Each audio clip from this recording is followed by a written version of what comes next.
Hey guys what's up, welcome back to बेस लीला। और आज की वीडियो में हम बात करने वाले हैं कि 5 ऐसी मिस्टेक्स जो आप EQing करते हुए करते हो। तो हाँ गाइस, आज की वीडियो में भी कार्तिक नहीं है कि उसकी थोड़ी तबीयत खराब है, बट जैसे ही वो रिकवर कर लेगा फटाफट से वीडियोस में वापसी आ जाएगा। तो बात करते हैं सबसे पहले पॉइंटर की, जो कि है कि EQ करता क्या है वो समझना। मैंने बहुत बिगिनर्स को देखा है कि वो लोग YouTube पे जाते हैं, YouTube पे बस रश करते हैं और देखते हैं बाकी लोग EQ यूज कर लेते हैं तो मैं भी EQ यूज कर लेता हूँ और मेरी साउंड बहुत ज्यादा बढ़िया हो जाएगी। पर सबसे पहले आइडेंटिफाई करो कि EQ है क्या। तो EQ एक ऐसा प्लगइन है जो कि आपकी साउंड के अंदर किसी एक पर्टिकुलर फ्रीक्वेंसी को कम या बूस्ट करने को अलाउ करता है। अगर आपको पूरी साउंड की वॉल्यूम बढ़ानी है, कम करनी है, वो तो आप एक नॉर्मल फेडर से भी कर सकते हो। बट उसी साउंड में से अगर किसी एक पर्टिकुलर फ्रीक्वेंसी रीजन की वॉल्यूम कम करनी है, बढ़ानी है, तो उसके लिए यूज करते हैं हम EQ। तो अब नेक्स्ट बात ये आती है कि वो करना कब है। तो उसके लिए आपको सबसे पहले ढूंढना है कि प्रॉब्लम कहाँ है आपके ट्रैक के अंदर। जब आप मल्टीपल चीजों को ब्लेंड करते हो तो हर एक इंस्ट्रूमेंट एक दूसरे के साथ स्मूथली ब्लेंड नहीं होता। तो वहां पे हमें ढूंढना है कि प्रॉब्लम क्या है। तो EQ की प्रॉब्लम्स मोस्टली तब क्रिएट होती है जब कोई भी दो इंस्ट्रूमेंट एक ही फ्रीक्वेंसी रीजन में लाए करते हैं। अब एक एग्जांपल देखते हैं जिसके अंदर एक हमारे पास किक है और एक काउबेल है। तो आप देख सकते हो एक जो किक है वो हमारी लो फ्रीक्वेंसीज में लाए करती है और जो काउबेल है वो हमारी हायर फ्रीक्वेंसीज में लाए कर रही है। तो हम यहाँ पे EQ को डालेंगे ही नहीं, क्योंकि उसका पॉइंट ही नहीं बनता, क्योंकि वो दोनों सेम फ्रीक्वेंसी रीजन में लाए ही नहीं कर रहे हैं। हाँ, अगर साउंड डिजाइन या साउंड करेक्टर को चेंज करना है तो आप डाल सकते हो, बट यहाँ पे कोई प्रॉब्लम ही क्रिएट नहीं हो रही तो मैं EQ को नहीं डालूंगा। बट इसी ट्रैक के अंदर एक और सेक्शन को देखते हैं जो कि हमारे गिटार का सेक्शन।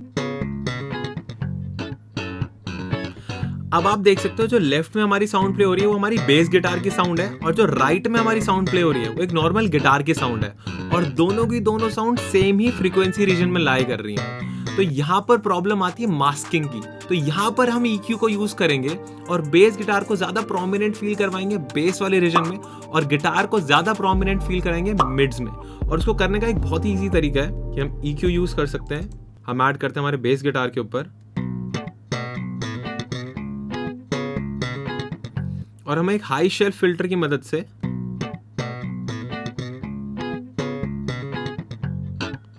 ये जो रीजन है मैं जानबूझ के बूस्ट कर रहा हूं ताकि आप लोग सुन पाओ, इसको डिक्रीज कर देते हैं। और जितना आप इसको कम करोगे आपको सुनाई देगा कि हमारा जो गिटार है वो ज्यादा क्लियर सुनाई दे रहा है। बट हम पूरा ही कम नहीं करेंगे, बहुत ज्यादा अननेचुरल लगेगा नहीं तो।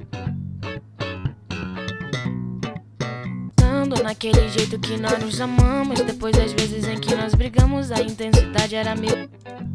और इसको थोड़ा सा बेस में प्रोमिनेंट कर देते हैं। Nos amamos, depois das vezes em que nós brigamos, a intensidade era 1000 vezes 100. Beijo de língua mordendo o pescoço, tu vinha por और अब सेम EQ को कॉपी पेस्ट कर देते हैं हमारे गिटार के अंदर और इसको फ्लिप कर देते हैं। naquele jeito que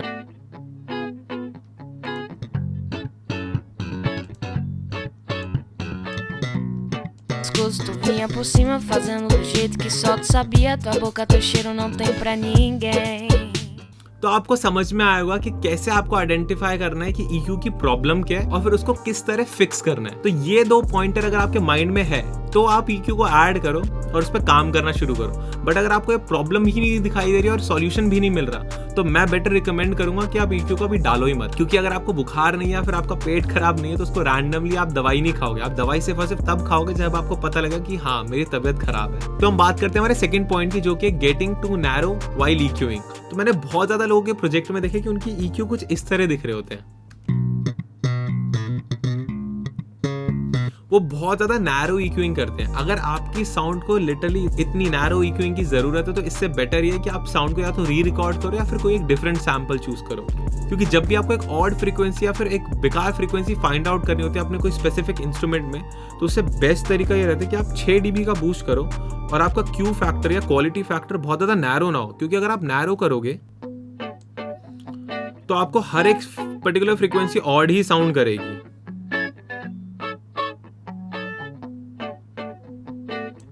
तो इससे बेटर ये रहता है कि आप एक 6 से 7 dB का बूस्ट दो और अपने क्वालिटी फैक्टर और Q फैक्टर को थोड़ा वाइड रखो और फिर आइडेंटिफाई करो कि कौन सा फ्रीक्वेंसी रीजन है जो आपको गाने में नहीं चाहिए या फिर ज्यादा बूस्ट करना और उसी को चाहिए।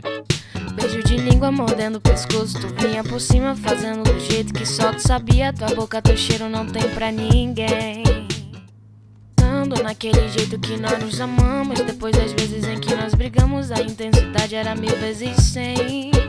तो एक काफी ज्यादा बेटर और एक नेचुरल तरीका है EQing करने का, रादर देन आप बहुत ज्यादा नैरो जा रहे हो। ऐसा हो सकता है कि आपको अपने ट्रैक में बहुत ज्यादा नैरो EQing करनी हो कोई स्पेसिफिक फ्रीक्वेंसी को कट करने के लिए, बट अगर आपको प्रॉब्लम नहीं पता तो बेटर मैं आपको रिकमेंड ये करूंगा कि आप एक वाइड क्यू फैक्टर वाले EQ से आइडेंटिफाई करो कि कौन सी साउंड बेकार है और उसको कट करो या बूस्ट करो। तो जो थर्ड प्रॉब्लम मैंने बहुत लोगों को देखी है वो ये है कि वो लो कट या एक हाई कट या एक बेसिक फिल्टर ऑटोमेशन के लिए भी एक थर्ड पार्टी प्लगइन को यूज करने लग जाते हैं, जबकि वो सेम काम आपके स्टॉक प्लगइन से भी हो सकता है। और द बेस्ट पार्ट जो स्टॉक प्लगइन को यूज करने का है वो ये है कि आपका CPU वो बहुत कम खाता है।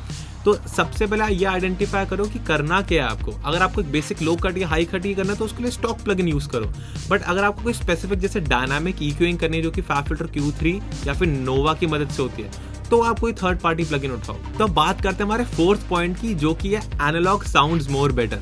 जब भी एक म्यूजिक प्रोड्यूसर या मिक्सिंग इंजीनियर्स की कन्वर्सेशन होती है तो उसमें हमेशा यही सुनने को मिलता है कि ये फलाना एनालॉग कंप्रेसर, ये फलाना एनालॉग EQ बहुत अच्छा है, और डिजिटल की कोई बात ही नहीं करता। और जो भी डिजिटल की बात कर रहा होगा ना उसको बुलाता है हट हट निकल।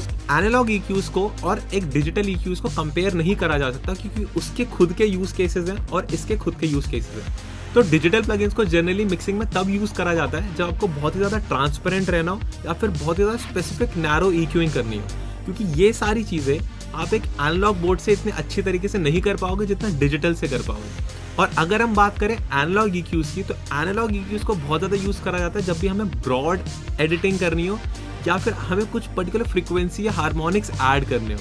अब जैसे इस एग्जाम्पल के लिए मैं एक पिंक नॉइस प्ले करता हूँ,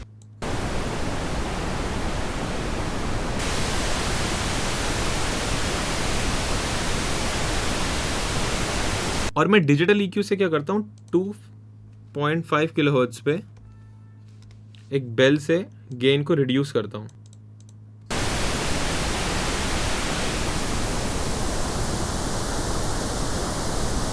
तो आप देख सकते हो अगर मैंने इतना नैरो करके स्पेसिफिक फ्रीक्वेंसी रीजन को कट करा तो आउटपुट में भी वो बिल्कुल वैसे ही कट कर रहा है।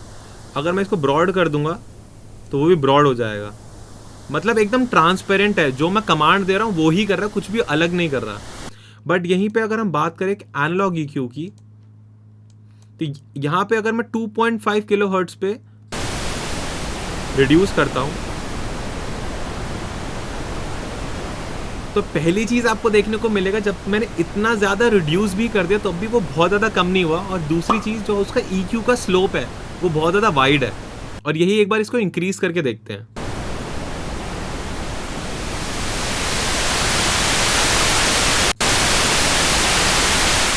और जब मैं उसको इंक्रीज भी कर रहा हूँ तो भी वो कोई एक स्पेसिफिक फ्रीक्वेंसी को पकड़ के बूस्ट नहीं कर रहा, वो ओवरऑल हाइस को उठा रहा है और थोड़े बहुत लो मिड्स और मिड्स को भी बूस्ट कर रहा है। तो यहीं पे बात निकल के आती है कि आपको अचीव क्या करना है। अगर आपको बहुत ज़्यादा ट्रांसपेरेंट रहना, कोई एक पर्टिकुलर फ्रीक्वेंसी को डक करना, बहुत ज़्यादा नैरो रहना है तो गो फॉर डिजिटल।